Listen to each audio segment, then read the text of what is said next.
మన జీవిత ప్రయాణంలో చాలామంది మనకు ఎదురవుతారు. కానీ అలా ఎదురైన ప్రతి ఒక్కరు మనతో జీవితాంతం నడవరు. అలా ఎవరైతే మన తోడుగా ఉంటే బాగుంటుందనుకుంటామో వాళ్ళే మన నుంచి దూరంగా వెళ్ళిపోతుంటే మనసు పడే ఆ బాధ మాటల్లో చెప్పలేనిది, అలా అని మౌనంగా భరించలేనిది. అసలు ఈ కథ మా కథ 3 సంవత్సరాల క్రితం మొదలైంది.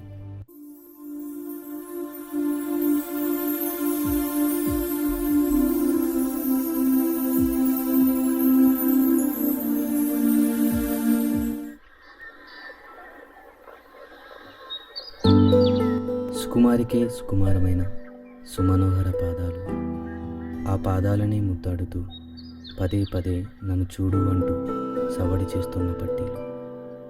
ఇంతని ఎంతని పొగడాలి, తన అందమే ఓ అందని హరివి. తనపై అతని ప్రేమను, మదిలోని చిరు మాటలను చాలాసార్లు చెప్పాలనుకున్నాడు.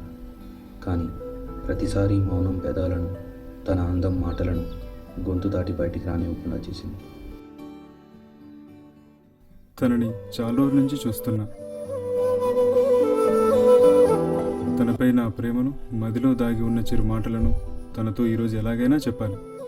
దానికి కొంచెం ధైర్యం కావాలి. దేవుడా, ప్లీజ్ బ్లెస్ మీ.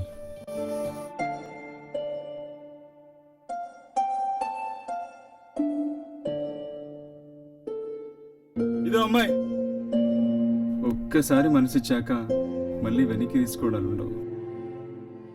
ఉంటే నా మనసున్న నీతో ఉండనివ్వు, లేకుంటే నాకేం అవసరం లేదు. నా మనసును నీ దగ్గరే ఉండనివ్వు. నిన్ను చూడడమే, నిన్ను నాకంటే ఎక్కువగా ప్రేమించడమే.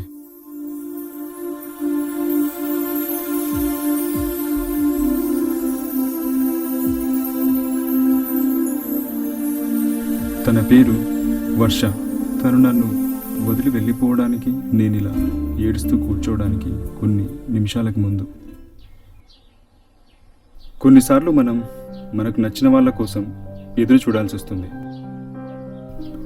కానీ కొంతవరకు ఆ ఎదురు చూడడం అనే ఫీలింగ్ బాగుంటుంది, హాయిగా ఉంటుంది.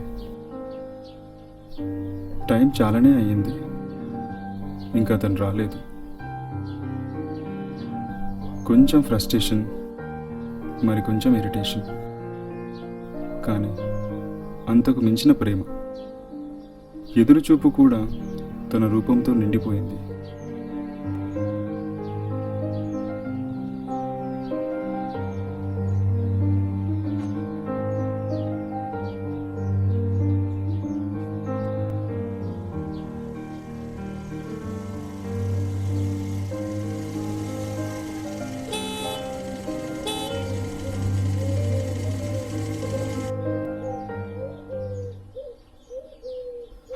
వర్ష, ఏంటి నిద్రపోతున్నావా?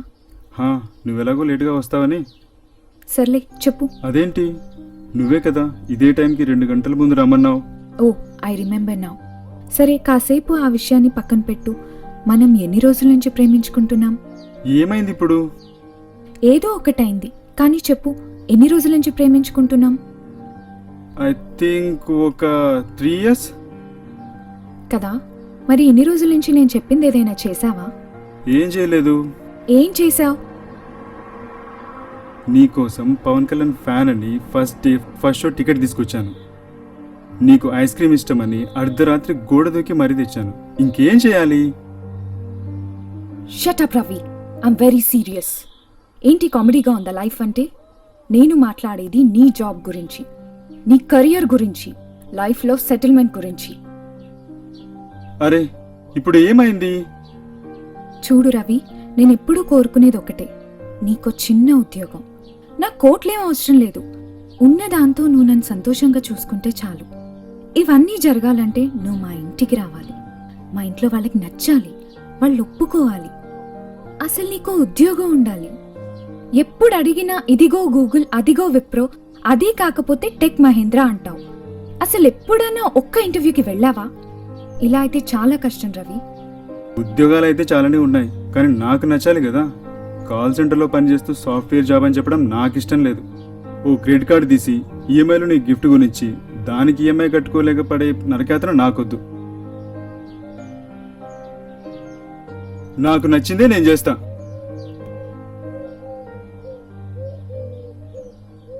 నచ్చిందే చేస్తాను అని ఎప్పుడూ అంటావు. కనీసం ట్రై చేసావా ఎప్పుడన్నా? అది కూడా లేదు. ఏదేమైనా అంటే టైం కలిసి రావాలి అంటావు. నువ్వు మారుతావని నాకు నమ్మకం లేదు. నమ్మకం లేదంట, నమ్మకం. నేను చాలానే ట్రై చేశా. ప్రతివాడు కొత్త సబ్జెక్ట్ కావాలంటాడు. కొత్త స్క్రిప్ట్తో వెళ్తే ఏదైనా రెఫరెన్స్ ఉందా అంటాడు. లేదా అంటే మరేదో సినిమా రెఫరెన్స్ చూపించి అలా తీయమంటాడు. దీనమ్మ జీవితం. ఎవరో ఆల్రెడీ తీసిన సినిమాను మళ్ళీ నేను తీయలేను. ఇంకా ఎన్ని రోజులు రవి? 3 years నుంచి ఇదే చెప్తున్నావు. ఇంకా ఎన్నిసార్లు చెప్తావు? నువ్వు ఇంకా మారవా? ప్లీజ్, అందులో నువ్వు అలా అనొద్దు. ఛీ, నా బతికేందో నా బర్త్డే రోజు కూడా ఇవన్నీ వినాల్సి వస్తుంది. ఇంకా నా వల్ల కాదు రవి. నేను లైఫ్లో సెటిల్ అయిన వాడిని పెళ్లి చేసుకోవాలనుకుంటున్నాను. 3 years నుంచి చాలానే వెయిట్ చేశాను. ఇప్పుడు కూడా నువ్వు చేసేదే రైట్ అంటున్నావు. ఇంకా నువ్వు మారుతావని నాకు నమ్మకం లేదు. చూడు, నేనింతే. ఎవరి కోసమో మారను. మారాల్సిన అవసరం నాకు లేదు. ప్రేమించాను కాబట్టి ఇంతవరకు నువ్వు ఎంత చెప్పినా విన్నాను. ఒకరోజు చాలా బాగా మాట్లాడతావు, నన్ను చాలా హ్యాపీగా ఉంచుతావు.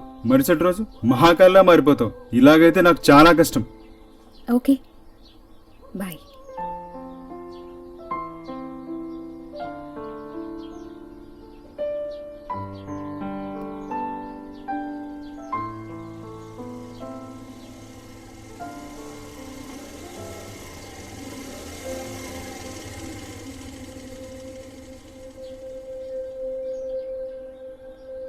చూడు రవి, నాకు పెళ్లి ఫిక్స్ అయింది. నువ్వు నా పెళ్లికి రావద్దు.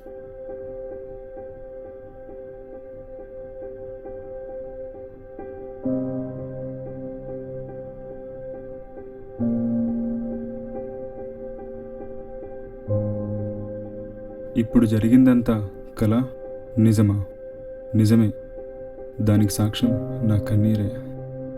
ఊపిరిగా ప్రేమించిన అమ్మాయి ఆ ఊపిరిని తన దూరంతో ఉరితాడులా చేసి వేడుక చూసి వెళ్ళిపోతున్న వేళ కన్నీరే జరిగిన దానికి గుర్తులా నేనుండనంటూ నన్ను వెక్కిరించి నేలకు జారుతున్న వేళ.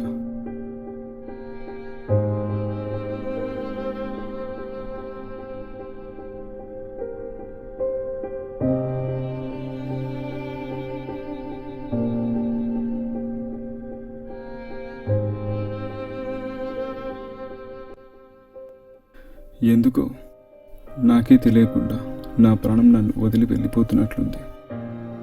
ఇక ఈ జన్మ వ్యర్థం అని అనిపిస్తోంది. నా గుండె శబ్దం నాకే వినడానికి భయం వేస్తున్నట్లుంది.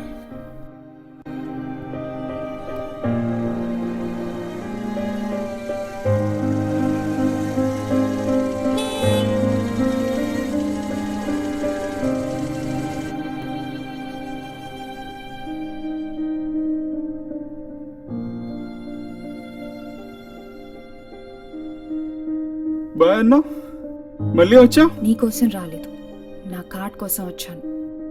నువ్వు ఎలాగో నా పెళ్ళికి రానవసరం లేదు. ఎవరైనా వేరే వాళ్ళు వస్తారు కదా, సో నాకు ఆ కార్డ్ ఇచ్చేసి. ఎందుకు ఇలా చేస్తున్నావు? కనీసం ఇంకో ఛాన్స్ ఇవ్వచ్చు కదా. ముందు card.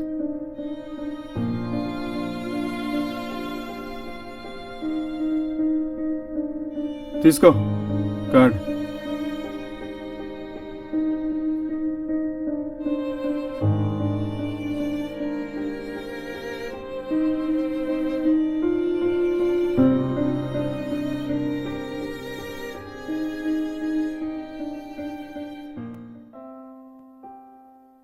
Ravi,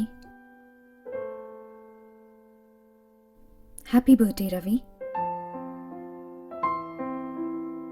happy birthday Ravi.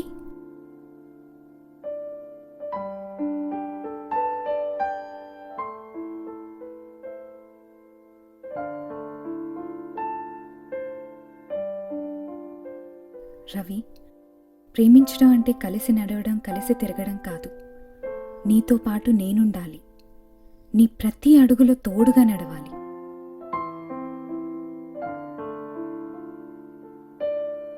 నువ్వెంత చెప్పినా వినలేదు. ఎన్నోసార్లు నేను మార్చాలని ట్రై చేశాను, కుదరలేదు. కనీసం నీకు దూరం అయితే గానీ నీకు అర్థమవుతుందేమో అనుకున్నాను. లైఫ్ని సీరియస్గా తీసుకో రవి. గుర్తుందా రవి, 2 సంవత్సరాల క్రితం ఇది నువ్వు నాకు చెప్పిన కథ. కొన్ని మార్పులు చేసి అదే నీతో చేసి చూయించాను. This is my birthday gift for you. నువ్వు ఇక్కడికి రాకముందే నీ కోసం కెమెరాస్ అన్ని అరేంజ్ చేశాను Ravi. It's all for you.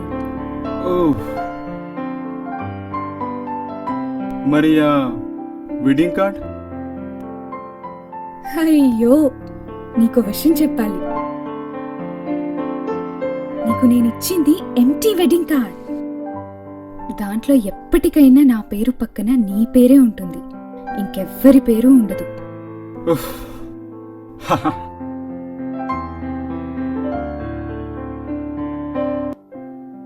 Sorry వర్ష, నేను ఇప్పటి వరకు లైఫ్ని సీరియస్గా తీసుకోలేదు. ఇక నుంచి నా ప్రయత్నం మొదలవుతుంది. ప్రేమించడం చాలా సులువు, ప్రేమించబడటం ఇంకా కష్టం. నిజంగానే ఎదుటి వారిని ప్రేమిస్తే ప్రతి అడుగులోనూ తోడుండాలి, ప్రేమిస్తూనే ఉండాలి. రవి, నీపై నా ప్రేమ ఎలా అంటే చెప్పలేను, ఎంత అంటే చూపలేను, జీవితాంతం మదిలో దాచుకోలేనంత. I love you forever Ravi.